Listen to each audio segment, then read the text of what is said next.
अस्सलाम वालेकुम dear students. Question number 3 है 2.6 का के सम द सीरीज। एक सीरीज दी गई है 0.3 प्लस 0.33 प्लस 0.33 इस तरह से चलते चलते nth टर्म तक। ये एक सीरीज है, ये ज्योमेट्रिक सीरीज नहीं है। इसका सम करना है, मतलब एस एन करना है। तो मैंने एस एन को डिफाइन कर दिया हुआ है। पहले तो भाई इसको हम जो है वो ज्योमेट्रिक सीरीज बनाएंगे। ज्योमेट्रिक सीरीज बनाने के लिए क्या करना पड़ेगा, 3/3 मतलब 3 मल्टीप्लाई भी करना पड़ेगा, 3 डिवाइड भी करना पड़ेगा। जो 3 डिवाइड करेंगे तो वो डिवाइड में रखेंगे, जो ऊपर वाला 3 होगा इन सब के साथ मल्टीप्लाई करेंगे तो ये हो जाएगा 0.9 0.99 0.9। अब आप 3 इन सब के साथ मल्टीप्लाई करेंगे तो ये मिलेगा कहाँ तक, nth टर्म तक। मतलब 3 अपनी तरफ से मल्टीप्लाई जो किया था वो इधर इनको 3 को 9 कर दिया, और जो अपान में 3 था वो सेम रह गया 1/3। तो उसके बाद 1/3 और ये एरे हमने सेम रखा हुआ है। अब 0.9 को हम 1 माइनस 0.1 लिख सकते हैं, क्योंकि अगर 1 में से 0.1 चला जाएगा तो 0.9 ही रहेगा। तो जस्ट हमने 0.9 को एक अरेंजमेंट दी है कि भाई इसको हम लिख सकते हैं 0.9 को 1 माइनस 0.1। उसके बाद ये प्लस सेम रखा, और उसके बाद 0.99 को हम लिख सकते हैं 1 माइनस 0.01। अगर 1 में से 0.01 अब सब्ट्रैक्ट करेंगे तो आपको 0.99 मिलेगा। तो इसी तरह चीज़ 0.99 है, लेकिन हमने इसका फेस चेंज कर दिया कि भाई हम 0.99 को हम लिख सकते हैं 1 माइनस 0.99। इसी तरीके से ये प्लस सेम रखेंगे। उसके बाद हमने 0.999 को सिमिलरली 1 माइनस 0.001 लिख सकते हैं। चीज़ सेम ही है, क्या है चीज़ 0.999 ही है, लेकिन हमने इसका फेस चेंज कर दिया। हमने इसको लिखा है 1 माइनस 0.001। जिस तरह हम कंप्लीटिंग स्क्वायर करते थे ना कि भाई हम मिडिल टर्म को अरेंजमेंट करते थे, इसी तरह भी इसको भी हम अरेंज कर रहे हैं। जिस तरह हम क्वाड्रेटिक फार्मूला में करते थे ना, क्वाड्रेटिक इक्वेशंस वगैरह हल करते थे, इसी तरह से ये यहाँ पर एक पॉइंट आ गया है कि भाई अगर 0.99 को हम 1 माइनस 0.001 लिख सकते हैं। मतलब 0.9 को 1 माइनस 0.1 लिख सकते हैं, 0.99 को 1 माइनस 0.01 लिख सकते हैं, और 0.999 को 1 माइनस 0.001 लिख सकते हैं। इसी तरह से अगर 0.9999 आएगा तो फिर उसको हम वैसे लिखेंगे। इस तरह चलते चलते nth टर्म तक हम लिख सकते हैं। अब इधर गौर करेंगे तो या तो हमें 1 मिल रहा है या तो 0.1 मिल रहा है। तो हमने क्या किया कि भाई कहा कि थोड़ा अलग अलग सोच लेते हैं। किसके लिए 1 1 1 1, जहाँ पर 1 है, सिर्फ जहाँ पर 1 है 1 1 1, इनको ये सारे nth टर्म तक जा रहे हैं ना, तो उनके लिए थोड़ा हमने अलग सोचा कि भाई इनकी सीरीज जो बन रही है वो अलग बन रही है। 1 plus 1 plus 1 plus 1 plus 1 plus 1, ये nth तक बन रहा है। इनका सम हमने SN1 कंसीडर किया, थोड़ा हमने इनको अलग लिखा। उसके बाद -0.1 -0.01 -0.001, ये एक अलग सीरीज बन रही है। ठीक है, माइनस तो मैंने इन सब का जो है वो कॉमन ले लिया। जब वो माइनस मैंने कॉमन ले लिया तो जहाँ जहाँ पर माइनस है वो सारा प्लस हो गया। तो ये एक और हमें सीरीज मिल रही है, वो मिल रही है 0.1 प्लस 0.01 प्लस 0.001 प्लस 0.0001, इसी तरह nth टर्म तक। मतलब कि ये चीज़ है, हमारे पास सिर्फ 0.3 था, बाकी हमने यहाँ तक 2 सीरीज बना ली, जिन ज्योमेट्रिक सीरीज बना ली। अब ये यहाँ पर चीज़ें जो है वो ज्योमेट्रिक सीरीज हैं। अब ज्योमेट्रिक सीरीज हैं तो इसमें आर भी होगा, रेशो भी होगा।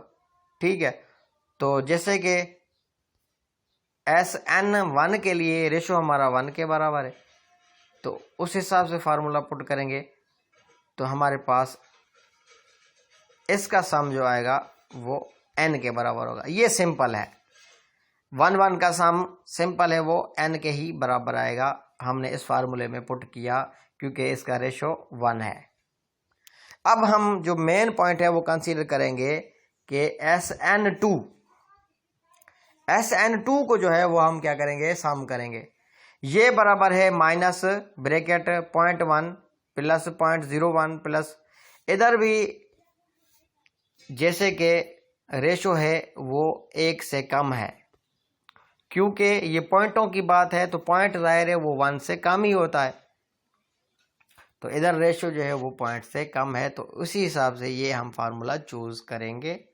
ठीक है, अब अगले पेज पे चलते हैं, वैल्यूज पुट करेंगे कि भाई हमारा जो रेशो आ रहा है इनमें से जो रेशो आएगा वो 1/10 आएगा या 0.1 आ रहा है। ठीक है, तो हम 0.1 भी लिख सकते हैं, 1/10 भी लिख सकते हैं, और पहली रकम हमारी 1/10 ही है।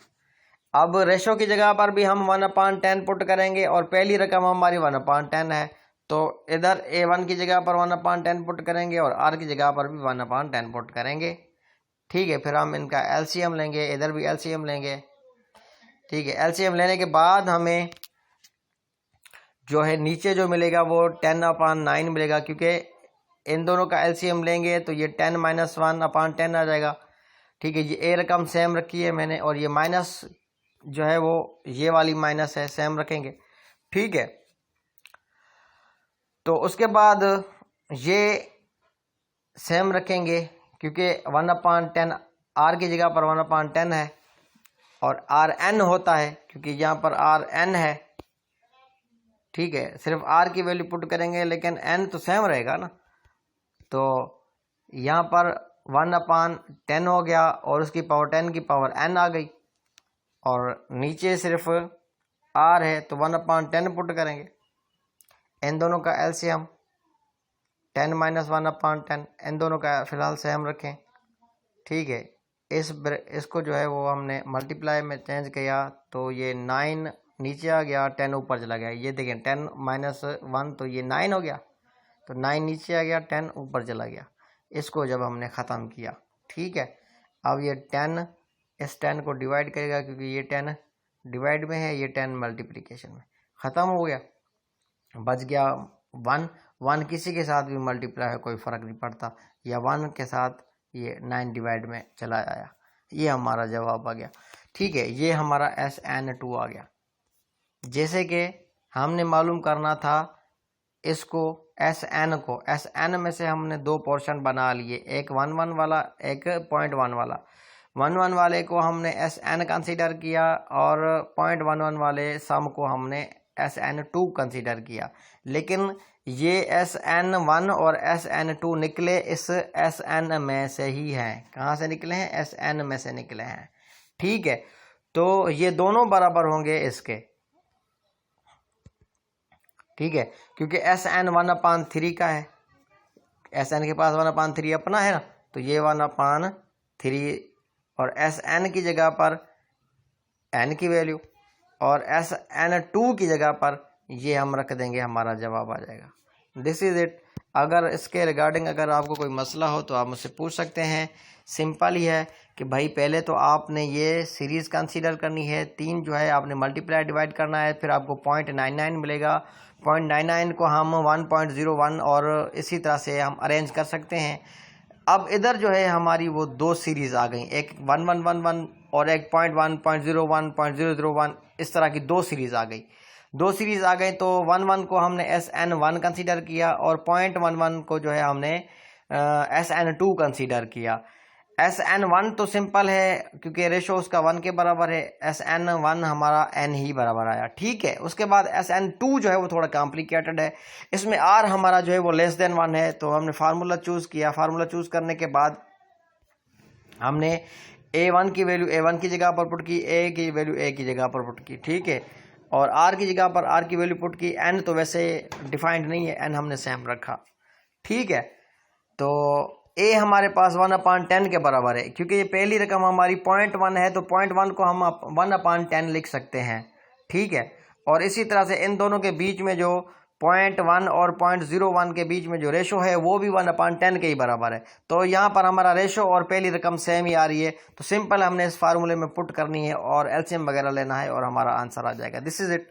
इससे रिगार्डिंग अगर आपको कोई मसला हो तो आप सवाल पूछ सकते हैं जूम के मीटिंग के थ्रू, जो कि कल मैं 1 बजे को आपको जो है ना वो बताऊंगा। ठीक है, this is it for now, thank you very much.